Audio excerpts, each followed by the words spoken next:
I was 14 years old the day I arrived on the streets of King's Cross. I'd been in foster care where I was placed with 2 convicted predators, living in their, in that house in a bedroom with 3 adult men and myself, being abused. What ends up happening is I go back to my mother's house. She has a fight with her boyfriend and kicks me out and puts me and my brother on a bus back to Sydney, where in Oxford Street I meet my real father, and as I start following him back to the car, my little brother and him walk away, and he turns around to me and says, "Where the fuck do you think you're going? You're not coming with me, mate." I end up arriving here on the streets of King's Cross, a little boy. By the age of 15 I meet a girl named Linda. She becomes my girlfriend, and we get placed into refuge run by 5 men who are predators, run by a children's magistrate, run by a Prime Minister, had 7 judges on board. And here I am at 14 and 15-year-old playing chasing up the main street of King's Cross, not understanding the nature of the dangers that were around me everywhere I turn. By the age of 16, my girlfriend was murdered. 2 men had asked to pick up a young girl, and this girl, I won't say her name, but she ends up getting Linda and taking it to these 2 men. These men abuse her, give her heroin, and she doesn't make the night. What ends up happening is these 2 men are convicted. They get 20 years in jail, and then they appeal and they go before Judge Yeldon.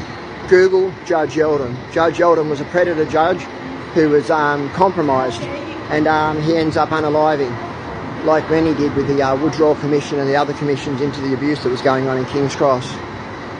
After Linda's death, I picked up a needle. Ain't that fucking sad?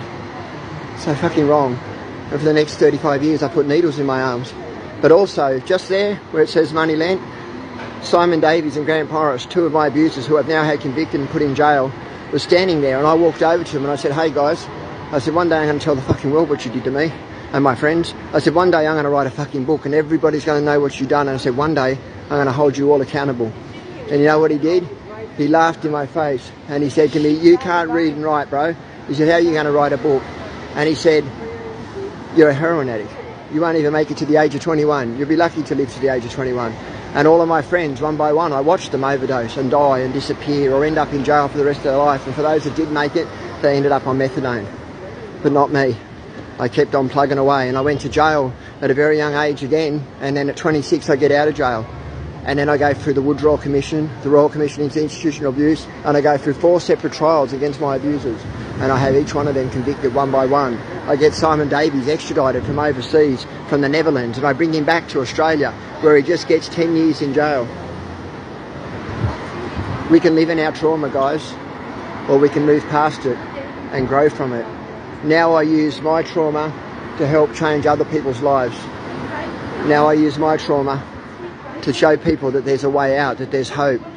One of the biggest things that people don't understand is that they have needles or alcohol to cover up their abuse, their traumas and pains of their childhood. Over there, I remember when that place opened, the shooting gallery. Prior to that opening, the back street to King's Cross, Horrigan Lane, aka Junkie Lane, you found needles everywhere. You found people overdosed everywhere. Up the top, you had Sweethearts Cafe, Alice's, Porky's, Pink, up on this side, the snooker room, Lasers, all these places, hotspots for heroin addiction and heroin use. But what this place was a predator's paradise. If you haven't read my book, I wrote a book called Predator's Paradise, and I did a current affair interview on my story. If you don't follow me on Facebook, my page is called Predator's Paradise, or I also run the Leg Up Project, where I go down to the streets on Tuesdays and I help other people who are homeless, who are in addiction, who are suffering trauma, and I help them try and change their lives. King's Cross was a hotbed of abuse. Just make sure you watch. There's a documentary coming out called The Rise and Fall of King's Cross. It'll be out in the late February, early March, where I'll speak to the 80s, and then also going to do an interview with me showing what I do now on the streets, how I've turned my life around, how I put down the needle on January 10th, 2010, and 7 months ago I put down the Suboxetone.